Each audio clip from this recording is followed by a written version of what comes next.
Boa noite, minha gente. Estamos aí de novo, gravando aqui mais uma passagem do Evangelho do nosso querido Senhor Jesus. Deixa eu só dar uma ajustadinha aqui. Estamos trazendo para a nossa reflexão hoje uma passagem que está no Evangelho de João. O capítulo é o 2, do versículo 1 ao versículo 12. É uma passagem pequenininha, mas muito rica, que é as bodas em Caná. Gente, pode-se dizer também Canaã, tá? Das duas formas. Aí tem 2 pontos e João colocou a água feita vinho. É aquela passagem conhecida que Jesus transforma a água em vinho. Muito bonita, muito interessante. Vale a pena a gente conhecer, vale a pena a gente estudar. Aliás, tudo que Jesus fez e tudo que Jesus faz até hoje, né? Então vamos lá ver o que João fala pra gente. Gente, vamos esclarecer primeiro que a família de Jesus morava em Nazaré, que é na Palestina, que era na Palestina, né? E esse lugar chamado Canaã era também na Palestina. Então não era até muito longe, não, de onde a família morava. E João aqui vem dizer que Jesus vai com toda a família dele. Para onde? Para umas bodas, para um casamento, tá? E ao terceiro dia, fizeram-se umas bodas em Caná da Galileia. Era um casamento. Lembrando, gente, que o povo judeu era muito festeiro para casamento. Vocês sabiam que tinha festa de casamento que durava até 2 semanas? 15 dias uma festa de casamento. Pelo menos a maioria era uma semana inteira. Era muita comida, muita bebida, muita música e muita dança. Então, assim, era aquela alegria quando casava um filho, quando casava uma filha. Era festa rica mesmo. E foi convidado Jesus e foi convidada a família de Jesus também. Então, estava ali a mãe de Jesus. E foi também convidado Jesus e seus discípulos para as bodas. Ou seja, que dá a entender que o dono da festa convidou Maria, né? Era ali a matriarca. Me parece aqui que já não tinha mais José, porque na adolescência de Jesus, José desencarnou, né? E Jesus, aqui ele não fala que foi José, fala que foi convidado Maria. E como o patriarca era sempre aquele que era o conhecido da sociedade toda, João aqui iria falar que foi convidado José. Como foi convidado Maria, porque já não tinha mais José. Jesus já estava aí com seus 30 anos, a gente vai ver daqui a pouco por quê. Porque ele inicia os seus prodígios, né? Seus feitos com essa passagem. Então foi também convidado Jesus, seus discípulos, para as bodas. A pessoa ia para as bodas e se hospedava na casa. Eram casas grandes, né? Tinha aquela coisa de hospedar todo mundo. Ficava lá dias naquela festa. Então começou lá a festa e faltou o vinho. No versículo 3, João vem dizer para a gente: e faltando vinho, a mãe de Jesus lhe disse: não tem vinho. Gente, o povo judeu era, ou não sei, né, nos dias de hoje, assim, muito cheio de cismas com as coisas. Aliás, o povo americano também é. Então, se faltasse o tal do vinho nessas festas, o casamento não ia dar certo. Não podia faltar vinho. Eles bebiam muito. Lembrando que esse vinho é praticamente um puro suco de uva. As vinhas naquela região eram muito grandes e cada família produzia seu vinho, né? Macerava a uva e botava para fermentar. Por isso que, ou eu acho, que podia beber muito, né? Que não tinha o álcool colocado, o álcool artificial. Era só mesmo o tal do suco de uva macerada. Então a mãe de Jesus vai dizer para ele: acabou o vinho, e agora? A festa estava rolando, né? Todo mundo ali esperando mais vinho para beber mais, e o vinho acabou. Aí como é que faz?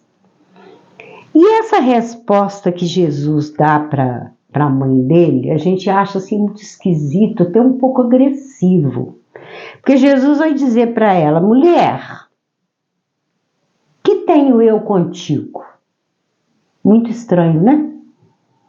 Vamos lembrar que era muito comum chamar a mulher de mulher. A gente vê isso em várias passagens. E não era ofensa, porque nós aqui temos uma mania de achar que é uma ofensa chamar a mulher de mulher, né? Agora o homem pode ser chamado de homem, né? O homem. Mas a mulher, aí é ofensa. Mas era muito comum. Aí Jesus pergunta para ela: que tenho eu contigo? O que isso quer dizer? Né? O que eu tenho com isso que acabou o vinho? Acabou o vinho, acabou o vinho. O que é que você quer? É um pouco grosseiro, mas ele, como convidado, não tinha nada com isso mesmo. É a mesma coisa você imaginar, você está lá numa festa, o dono da festa fala com você: ih, acabou o vinho. Ué, o que eu vou fazer? Né? Então, mas Jesus vai dizer para ela: ainda não é chegada a minha hora. Quer dizer, eu ainda não posso ficar fazendo esses prodígios. Eu ainda não recebi a ordem do alto de Deus, né? Para que eu começasse a fazer os prodígios. Aí você vem me trazer uma situação dessa. E também vamos lembrar que Maria já sabia, né? Que ele era o Messias. Então nós vemos nas cartas de Cristo, são fantásticas, adoro, 9 cartas de Cristo. E ele fala que dentro de casa ele andou fazendo alguns prodígios, curando a dor de cabeça do irmão, uma ferida de um outro irmão, que Jesus tinha irmãos, viu, gente? Depois do nascimento de Jesus, Maria teve outros filhos com José, através, né, das condições normais do ato sexual, e Jesus tinha vários irmãos e irmãs. Então, é muito bonitinho as cartas de Cristo, onde Jesus fala que ele supria as necessidades de Maria, de repente, por exemplo, faltava o pão. Aí, de repente, aparecia um pão. E Maria desconfiava por quê? O forno não foi aceso. Quem assou esse pão? Só que ela ficava calada. Ela deixava. Então, assim, algumas coisas dentro de casa ele já fazia. Está nas cartas de Cristo, eu não me lembro qual. Eu acho que é a segunda carta de Cristo, que ele conta esses feitos dele dentro de casa, no silêncio, sem chamar atenção. Maria já sabia que ele era o Messias, por isso que ela leva para ele: filho, acabou o vinho. E não podia acabar o vinho no meio da festa. Sua mãe disse aos serventes: fazei tudo quanto ele vos disser. Olha a certeza dela. Ela vai lá procurar aquele pessoal que estava ali servindo, né? Os serventes, eram aqueles empregados. Hoje a gente chamaria de garçons, né? Então ela chama e fala: vocês façam tudo que ele mandar. Olha só, ele acaba de dar uma resposta meio grosseira para ela, mas ela chama o servente, que ela tinha certeza que ele ia dar um jeito. Faz tudo que ele mandar. Caladinhos, eles vão lá e vão providenciar o que Jesus pediu. E estavam ali postas 6 talhas de pedra. de pedra, viu, gente? Essas talhas eram enormes. Elas eram usadas para a purificação dos judeus, ou seja, banhos, lavar as mãos antes dos cultos, né? Porque eles tinham muito lavar aquelas peças para o culto. Essas talhas eram usadas para isso, tinham 6. A gente vai explicar quanto que cabia em cada uma, que eu fui estudar a esse respeito. Em cada uma delas cabiam 2 ou 3 almudes. E eu fui procurar saber o que é almude. Tá aí no Google. Um almude, ele pega 25 litros. Então, assim, essas talhas eram enormes. 25 litros, gente. Coloca aí na cabeça de vocês, 1 galão de água mineral que a gente põe nesses bebedouros, geralmente é 20 litros. Então, era bem grande, cabia 25 litros cada uma. E eu fiz as contas. Jesus, então, transformou a água em vinho mais de 300 litros, por volta de 300 litros. É muita coisa. 300 litros. Então, Jesus diz a esses homens, para essas 6 talhas, enchei d'água essas talhas e encheram-nas até em cima. Enche tudo com água. Lógico, água potável, né, gente? E eles encheram até em cima. E disse-lhes, tirai agora e levai ao mestre Sala. E eles levaram. Gente, Jesus manda encher as talhas de água. Agora aqui João não fala, ai, Jesus botou ali dentro isso assim. Jesus impôs as mãos. Não, ele só mandou encher de água. Então aqui dá a entender que Jesus transformou a água em vinho pelo pensamento, gente. Aqui João não fala, Jesus impôs as mãos, Jesus orou, Jesus pediu pai. Não. Ele manda encher as talhas, né? Os 300 litros de água. E imediatamente ele manda levar o mestre Sala. O que é o mestre Sala? É o responsável pela festa. Sabe quando tem essas festas que fica aquela pessoa responsável por olhar o bom andamento da festa? É isso que aconteceu. Leva para o mestre Sala para ele provar. E eles obedeceram. Tirai agora e levai ao mestre Sala, e eles levaram. E logo que o mestre Sala provou a água feita vinho, os garçons levaram. Ele provou, não sabendo de onde viera. Ele não sabia, o mestre Sala não sabia. Se bem que o sabiam os serventes que tinham tirado a água. Aqueles empregados que Jesus mandou encher as talhas, eles sabiam que era água, mas o mestre Sala não sabia. E os serventes ficaram calados. Como Maria não mandou eles fazerem tudo que ele mandasse, ele mandou levar para o mestre Sala, eles levaram. Pegaram lá um caneco, uma taça, um copo e levaram para o mestre Sala. E o mestre Sala o que faz? Chamou o mestre Sala o esposo, o dono da festa. Ele provou o vinho e chamou o esposo. Vem aqui. E disse-lhe, todo homem põe primeiro o vinho bom. E quando já tem bebido bem, então o inferior. Mas tu guardaste até agora o bom vinho. Ou seja, toda a festa que as pessoas chegam, né? Todo mundo chique, todo mundo bonito, para aquela festa, o dono da festa serve o bom vinho, aquele mais caro, aquele melhor vinho, aquele mais envelhecido. E quando todo mundo já está bêbado, né? Vamos falar a verdade, né, gente? Quando todo mundo já está alto, aí ele vai servir o vinho inferior. Mas tu guardaste até agora o bom vinho. Ou seja, ele provou e aprovou. Isso é um bom vinho. Então, além de Jesus transformar a água em vinho, ele ainda transformou no melhor vinho.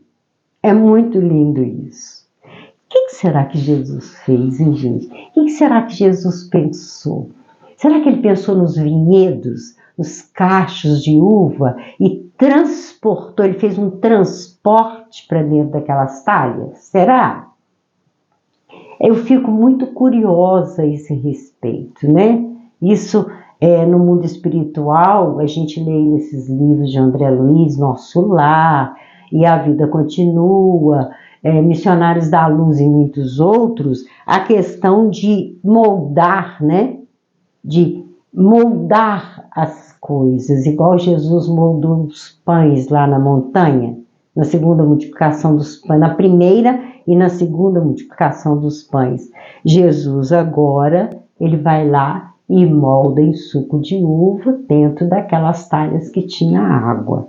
Ele transportou de algum lugar, né? Ele plasmou ali naquela água. E o melhor vinho, não esqueçamos disso, né?